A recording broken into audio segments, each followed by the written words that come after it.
Hi, Tom. How are you? I'm fine. How are you? Yes, I'm great. Thank you for joining us today. So just to introduce, Tom de Montfort is a financial controller at Euro Alloys. Yeah, it'll just be great for you to just, again, share your Absolutely, journey yes, with of us. course. And I can ask some more in-depth questions towards the end. First of all, thank you for having me. Yes, I'm Tom de Montfort. I'm a financial controller for a global commodity trader. Well, like all the other speakers, I want to give you, a quick overview about myself. So I'm a finance professional with just over 10 years of experience in accounting and finance. I started my journey with Grant Thornton, like perhaps some of you here in assurance, and I trained, well, basically carrying out audits for small to medium-sized clients, so SMEs, and I did that for a number of years. Eventually qualified with an ACA in 2015. And after, well, after a number of years, I thought it's time to sort of reassess my situation, where I am in life, what do I want to be doing going forward. And I think I see a lot of sort of trends and patterns in what people have said in the past, the previous speakers. It's very important to understand exactly what it is that you want and where you want to be. So post qualification, I sort of had a bit of time to reflect, and I decided to sort of focus on sort in industries that I wanted to go into, and that's when I sort of decided to go into financial services. At the time, I knew that I wanted to stay in audits, mainly because Yeah. I wanted to get experience working with some larger clients and larger organizations, quite frankly. And PwC at the time was basically kind of number one in banking capital markets. So, I applied, got through the interviews, got a job very quickly, and I ended up being the lead auditor for Bank of America Merrill Lynch for I think 2 years. I think in the end I was the lead senior auditor, and I was responsible for well, pretty much the whole of the EMEA operations at one stage, and I did that, like I said, for 2 years. It was a wonderful experience. It was absolutely fantastic. I got to learn so much, work with some extremely talented people, and yes, it is true. If you're working in financial services, if you're working for the Big Four, there are times where you're going to be doing long hours, and it comes with challenges naturally. But like I said, overall, it was a fantastic opportunity. Um, 2 years later, I sort of thought again, I was kind of looking around me thinking, like, okay, where do I want to go basically? Do I want to carry on in audits? Do I want to stay here? Do I want to sort of, move up effectively? Like it's been said before, there's clear structure when you're working in sort of assurance, or at least for the large auditing practices. You do know that you're going to make it to senior manager, director, partner, etc. That's kind of there. And I remember thinking to myself, look, is this what you want, basically? And I realized very quickly that that wasn't the answer. I didn't see myself going up those levels.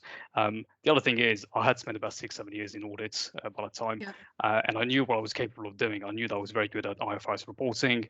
I had a solid understanding of IFRS 9, IFRS 16, etc. And I wanted to expand my skill set. That was really, really important to me, which is the reason why I started looking at commercial sort of opportunities in financial services. And then, like I said, 2 years after PwC, I landed a role with Fitch Ratings, which is a credit rating agency, and I went to work in their operations. Banking division in operations is where I worked, and it was a fantastic role. And I worked as a business finance partner.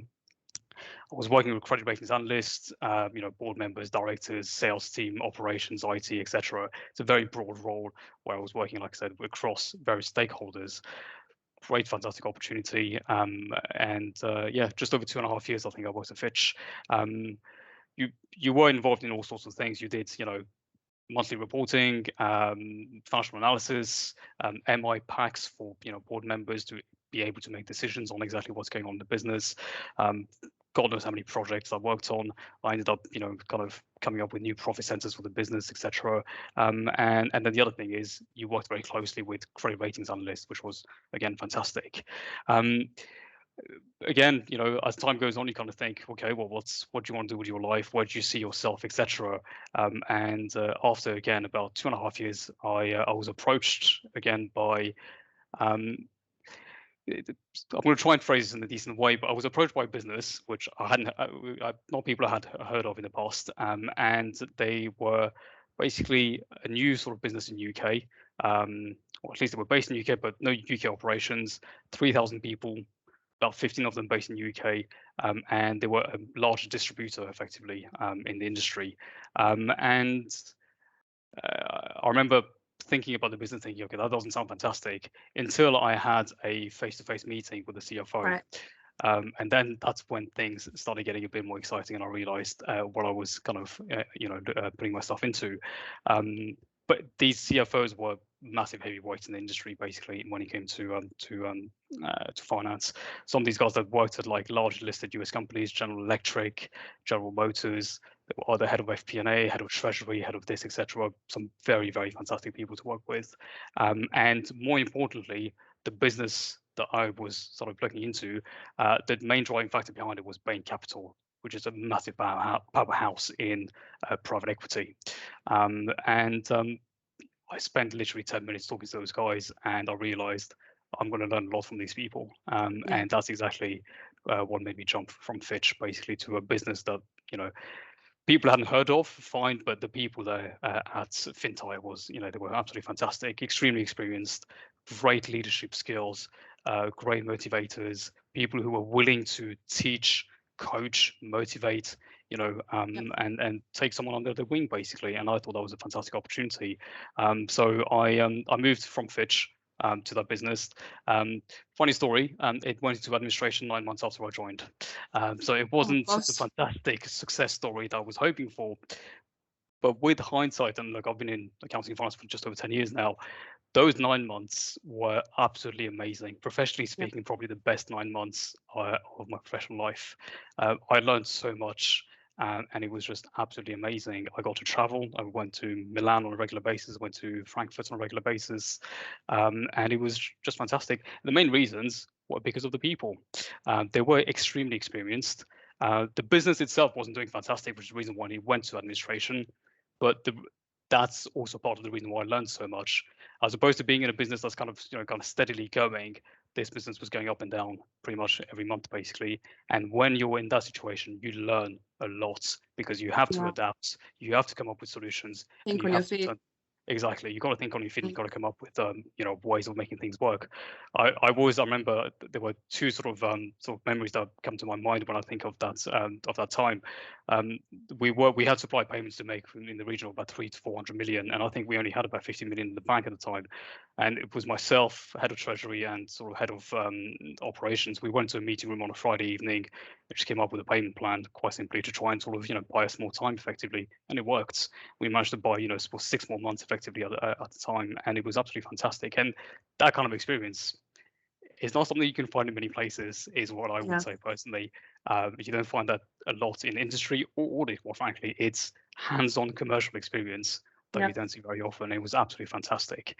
And then, exciting as well. Sorry. Like probably quite exciting. Like the pressure's on, but it's kind of like you get a rush from it. In a weird way. Absolutely, yeah. I mean, I remember turning up to the boardroom with like my laptop, calculators, pen, pads, paper. Those people were far more relaxed because they have so much experience of doing this. And I learned so much from them. It was absolutely amazing. Like I said, best 9 months of my professional life. And then there was another scenario where I think I came back to work in London after a week off. I took some annual leave, didn't pick up any emails or phone calls from any of my directors. Turned up to work, realized no one was in the London office. Found out eventually everyone was in Frankfurt and Milan, and then I got an email and a phone call from the CFO saying, "Look, I need you in Milan. Come out now." And I thought, okay, that sounds a bit short notice. I'm not entirely sure why you're asking me, but fine, I'll do it. Tuesday, turned up to Milan office at 10 o'clock, and I sat in a boardroom for about 4.5 hours with the directors, and I didn't have to do anything. The only requirement for me was to understand what's going on basically in that meeting, just absorb as much as you can and just pick up on what's going on basically. And it was fantastic seeing leadership guys in a meeting room discussing the business strategy, discussing what happened over the last 3 months, how to turn things around, what should we be doing, etc., and all the rest.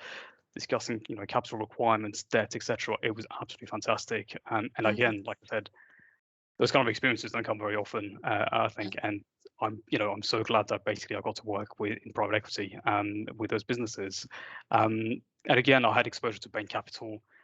Being an FP&A meant that I was dealing with reporting, FP&A treasury. I was dealing with lenders, bankers, shareholders, board of directors, suppliers, customers, etc. All sorts of things. It was absolutely fantastic. And unfortunately, after those 9 months, COVID hit, which wasn't great. Right. But the CFOs that I worked with, those guys are extremely well connected because they worked in private equity.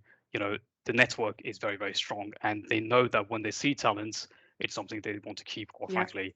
And I managed to land a number of interim roles during my time in COVID, which, when people were struggling to find jobs, I was in a very Yeah. fortunate position to secure positions by simply, CFOs would pick up the phone and say, Tom, I'm working on X, Y, and Z. I need your support. Can you come out and help? And it was great.